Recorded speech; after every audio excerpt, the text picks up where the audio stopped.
Olá, com toda certeza você já ouviu falar no câncer de mama e no câncer de colo uterino, principalmente no mês de outubro, o famoso Outubro Rosa. Mas aí fica a dúvida, por que o mês inteirinho é dedicado à conscientização dessas doenças?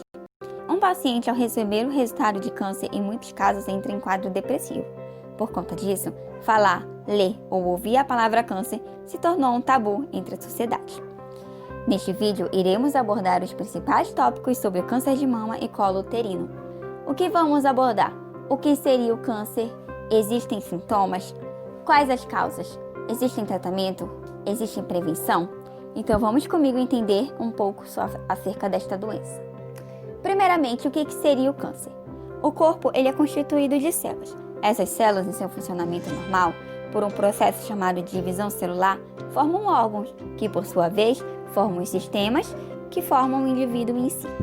No entanto, quando essas células elas sofrem algum tipo de alteração, algum tipo de mutação, ela se torna uma célula defeituosa. Essa célula defeituosa vai passar pelo mesmo processo de divisão celular, formando assim uma parte do tecido daquele órgão defeituoso, e isso é chamado de tumor. Aí vamos entender a diferenciação entre câncer de mama e colo uterino. Primeiro, temos que entender que o local vai ser diferente, as causas, os sintomas, os tipos de células que vão ser afetadas.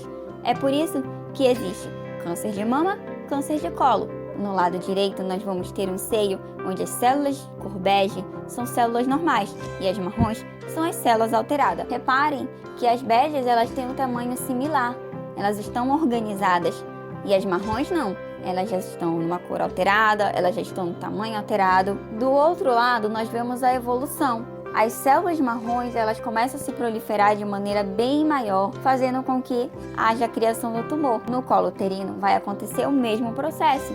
No entanto, na região em destaque, que é exatamente na região do colo. Nota que do lado direito nós temos o colo uterino e essa parte branca mostrando a forma. Aí vem aquela pergunta, todo câncer ele vai ter sintoma? No câncer de mama, os sintomas eles são bem característicos. Geralmente estão associados a feridas que não cicatrizam, a coceiras que não melhoram, caroço no local endurecido, vermelhidão ou endurecimento do bico do seio, caroço na região axilar, valendo lembrar que, assim como pode formar o tumor na região do seio, pode formar também na região axilar. Já no câncer de colo uterino, vamos imaginar que esta seta amarela é a evolução da doença. Cada pontinho desse é um estágio na qual a doença vai avançando. Nesses estágios, a doença, na maioria dos casos, ela não gera nenhum tipo de sintoma. Ou seja, a mulher pode passar 10 anos com aquele câncer e não ter a mínima ideia. Quando muitas vezes ela já vai ter sintomas, já é no estágio de câncer metastático, quando o câncer já está passando para outras regiões do corpo. E aí sim, ele pode ter sintomas como sangramento vaginal intermitente ou após a relação sexual, dor abdominal associadas a queixas urinárias, secreção vaginal anormal. Mas e quais as causas? Bem, no câncer de mama a gente costuma dividir as causas em dois tópicos. Aqueles que são passíveis de mudança e os que não são passíveis. Dentre os tópicos, nós vamos ter a idade. Ela não é passível de mudança, mas quanto mais idade a mulher tiver, mais a probabilidade dela desenvolver um câncer de mama. A bebida alcoólica está inclusa dentre aqueles hábitos de vida no quais nós somos capazes de mudar. O câncer de mama está bastante ligado ao histórico familiar. É a obesidade ou má alimentação. Dentro do colo uterino, 90% dos casos é promovido por um vírus, por uma infecção sexualmente transmissível por papiloma vírus humano. HPV, aquele vírusinho no qual a gente pode pegar a partir do contato sexual. Esse vírus, ele está ligado a 90% dos casos de câncer de colo uterino. Existem tratamentos para os tipos de câncer? Sim, existem. No entanto, Quanto mais cedo este diagnóstico for feito, melhor será o tratamento, mais fácil se torna. Existe prevenção para esse tipo de câncer? Com toda certeza existe prevenção. Para quase tudo na vida existe prevenção. Para o câncer de mama, nós vamos ter o exame de mamografia. Também teremos o autoexame. No câncer de colo uterino, nós vamos ter o uso de preservativo. Lembra por quê? Porque eu disse que 90% dos casos são promovidos pelo HPV, que é uma infecção sexualmente transmissível. Então, o uso de preservativo é essencial. A ida ao médico, realizar o exame preventivo do câncer de colo de útero anualmente. E a mais atual, nós vamos ter a vacinação contra o HPV. Quem e com que frequência pode se fazer esses exames, né? Fica aquela dúvida. Eu falei sobre os exames de prevenção, mas não disse quem e com que frequência se pode fazer esses exames. No caso do de mama, nós vamos ter o autoexame, que é um exame feito 7 dias após a menstruação. E aí as mulheres vão em frente a um espelho, observar as mamas. Lembra que eu falei que os sintomas geralmente estão associados à estética da mama?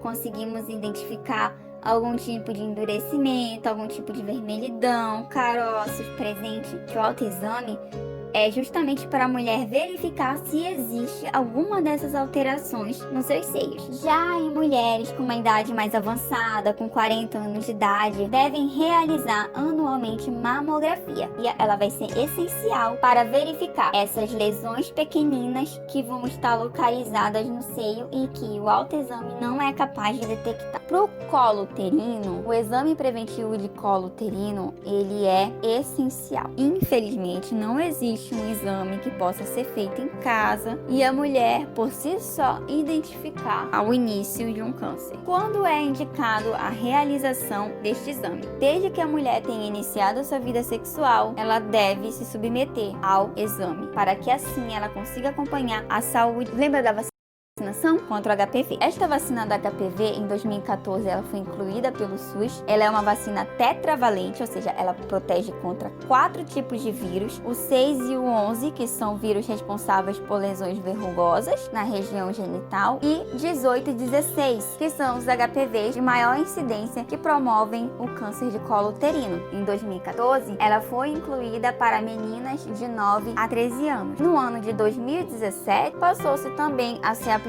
em meninos de 11 a 14 anos. Mas aí fica aquela coisa, para que falar tanto de câncer de mama e câncer de colo uterino, né?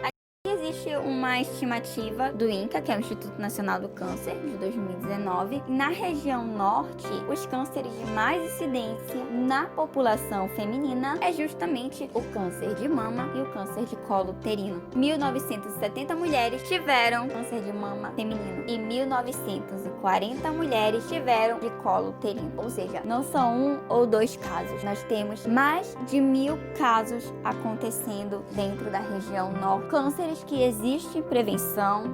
Em caso de suspeita, vá a uma unidade de saúde e converse com seu médico. Caso não exista suspeita alguma, vá a si mesmo, porque é importante você estar sempre em conversa com seu médico. A relação médico-paciente não é em casos em quando você está apenas doente, e sim para prevenir que surja as doenças.